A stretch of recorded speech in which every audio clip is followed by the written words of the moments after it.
নমস্কার বন্ধুরা। আজকে রাজ্য বাজেটে অনেক আশা আকাঙ্ক্ষা নিয়ে রাজ্য সরকারি কর্মচারী বা যারা চুক্তিভিত্তিক কর্মচারী বিভিন্ন ক্ষেত্রের তারা তাকিয়েছিলেন। সে আশা যে পূরণ হয়েছে এ কথা নিশ্চিতভাবে বলা যাচ্ছে না। তবে রাজ্য সরকার একেবারে বিমুখ করেছেন, তাদের জন্য কিছুই করেননি এমনটাও নয়। যা করেছেন সেটা নিশ্চিতভাবেই যৎসামান্যই বলতে হবে। এবং যে কর্মচারী, সেটা স্থায়ী কর্মচারী হোক অস্থায়ী কর্মচারী হোক, সকলেরই একটা অতৃপ্তি থাকবে। তবুও রাজ্য বাজেটে যে লিখিত ঘোষণা সেটা আমি আপনাদের সামনে এই ভিডিওতে তুলে ধরছি। এপ্রিল 2026 থেকে আশা কর্মীদের মাসিক সাম্মানিকটা 1000 টাকা বৃদ্ধি করা হয়েছে। এখন থেকে 180 দিনের মাতৃত্বকালীন ছুটি তারা পাবেন এবং কর্মরত অবস্থায় যদি কেউ মারা যান তাহলে রিটায়ারমেন্টের সময় যে এককালীন 5 লক্ষ টাকা আর্থিক সাহায্য দেওয়ার কথা ছিল, কর্মরত অবস্থায় মৃত্যুর ক্ষেত্রেও সেই একই টাকা দেওয়া হবে।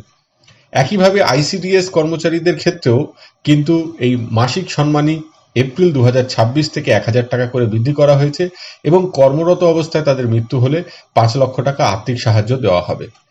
প্যারা টিচার, শিক্ষাবন্ধু, সহায়ক সহায়িকা, সম্প্রসারক, মুখ্য সম্প্রসারক সহ স্পেশাল এডুকেটর ও ম্যানেজমেন্ট স্টাফ প্রত্যেকের জন্য মাসিক সম্মানিক এপ্রিল 2026 থেকে 1000 টাকা আরও বৃদ্ধি করা হলো।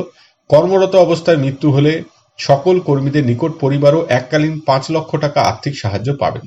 এই বিষয়টা দেখা যাচ্ছে সবার ক্ষেত্রে একই রকম করা হয়েছে এবং 1000 টাকা সকলেরই বাড়ানো হয়েছে। যদিও প্যারা টিচার, শিক্ষাবন্ধু, সহায়ক সহায়িকা অর্থাৎ যারা সর্বশিক্ষার কর্মচারী দীর্ঘদিন ধরে তাদের বিভিন্ন আন্দোলন করছিলেন এবং দীর্ঘ সময় পরে তাদের যে সামান্য বেতন বৃদ্ধি হলো, খুব স্বাভাবিকভাবে তাদের ক্ষোভ ক্ষত কতটা উপশম হবে সেটা কিন্তু যথেষ্ট সন্দেহ আছে। রাজ্য পুলিশের সাথে যে সমস্ত অস্থায়ী কর্মচারীরা রয়েছেন, civic volunteer, village police, green police, যাদের কাজের প্রশংসা করা হয়েছে, তাদের ক্ষেত্রেও 1000 টাকা করে বাড়ানো হয়েছে এবং তাদের যেটা 3 লক্ষ টাকা টার্মিনাল বেনিফিট ছিল সেটা একইভাবে 3 লক্ষ থেকে বাড়িয়ে তাদের কিন্তু বাড়ানো হলো, এটা 5 লক্ষ করা হলো এবং তারা রিটায়ারমেন্টের পরও যেমন পাবেন, কর্মরত অবস্থায় কারো যদি মৃত্যু হয় সেক্ষেত্রেও পাবেন।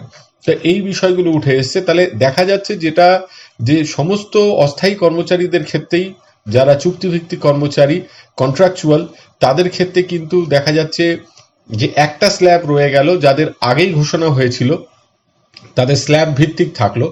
আর এদের ক্ষেত্রে বাকি যারা পড়েছিলেন তাদের কিন্তু আর ওই স্ল্যাব ভিত্তিক জায়গায় নিয়ে যাওয়া হলো না, যেটা আশা করা হয়েছিল।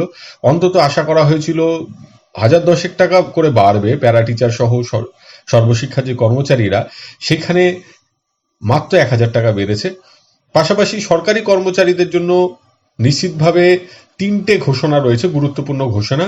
তার মধ্যে প্রথম যে ঘোষণাটা সেটা হচ্ছে 7ম পে কমিশন গঠনের ঘোষণা করা হয়েছে এবং এই পে কমিশন এর আগের বার 2016 সালে গঠিত হয়েছিল এবং তার যে এফেক্ট সেটা হয়েছিল 1 জানুয়ারি 2020 থেকে, অর্থাৎ 26 সালে গঠিত হলেও এর এফেক্ট পেতে এখনো রাজ্য সরকারি কর্মচারীদের অনেকটাই অপেক্ষা করতে হবে।